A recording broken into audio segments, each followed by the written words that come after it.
Hey everyone, welcome to Simble Things, a channel where I talk about living with C-PTSD, mental health issues and everything that goes along with that.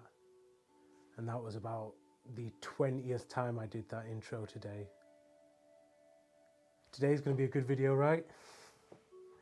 So today's video we're going to talk about whether self-counselling is possible, whether it's a good idea. When I say self-counselling, I don't mean you can just replace professional counsellors. That's not what I mean. So what I'm saying is you're somebody that's had counselling in the past, but then just in day-to-day things can come up and you can maybe use some of the techniques you learn from counselling and maybe some of the stuff I talk about today to then just help you maybe get a little bit of insight and just have a bit more understanding with why you might be reacting certain ways sometimes. So one thing we have to say, this only works if you do it from a place of being kind and understanding with yourself. If you are in any kind of negative frame of mind when you're thinking about this, it's just gonna make you spiral. It's just gonna be one of those other ways that you get at yourself. This isn't about that. This is about being able to sit down and maybe gain, using some kind of self-reflection techniques to gain some insight into you and why you might be feeling or a certain way or doing a certain thing. So the main technique I want to talk about is called the 5 whys. Now, I'd been doing something like this before I found out what this is, and it's weird. So I learned what the 5 whys was through work. So the 5 whys is a root cause analysis technique that can be used in many situations, but I used it in a professional setting where we were trying to find problems in our work processes, and we were trying to drill down into those issues and understand them better. And after I did that in that situation, I kind of realized that that was a similar thing to what I kind of did with myself sometimes, trying to. So one example I can think of is, say you froze when just like a certain question was asked to you by like a friend or something like that, or maybe even at work, and it's a fairly straightforward thing, but you don't quite understand why you might have froze. And then you can think of what the reasons could be why you froze. Was it because of how you were feeling that day?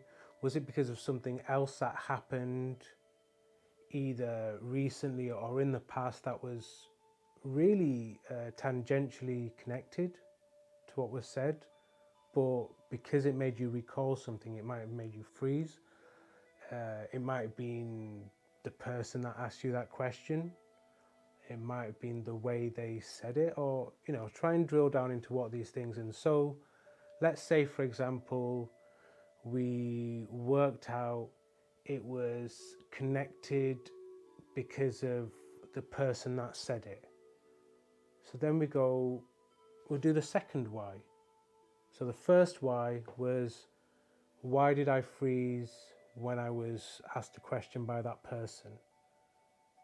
And we'll say the answer to the first why is because that person asked me the question, and it's specifically because it was that person. And so we go, okay, so why specifically has that person made me freeze? Was it the question they asked me?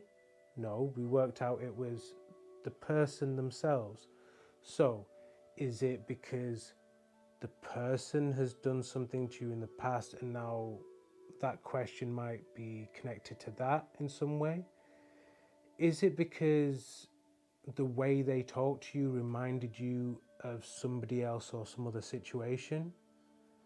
Was it because the way what the person said was connected to something else and that made you freeze? So let's say it's because the person said something in a way that reminded you of something else, Then you can go, okay, that's the answer to the second why. And it was like, so why did I freeze when I was reminded of that thing? And then you go, okay, because that thing was stressful to me in that way. So now we've drilled down again another level. So you go, why is that thing stressful to me? And then, you probably get to a quite obvious thing, there was some bad thing that happened, and because we've drilled down, we've understood that it wasn't to do with the person themselves or what they were asking you. It was because there was a link to a situation that had been bad for you in the past, and that's why you froze. So that's just like a very quick example of how you can use the 5 whys and how you kind of drill down. But again, you've got to be thinking about this in a very understanding way. What are the factors going on? What is the situation? What are the different possibilities?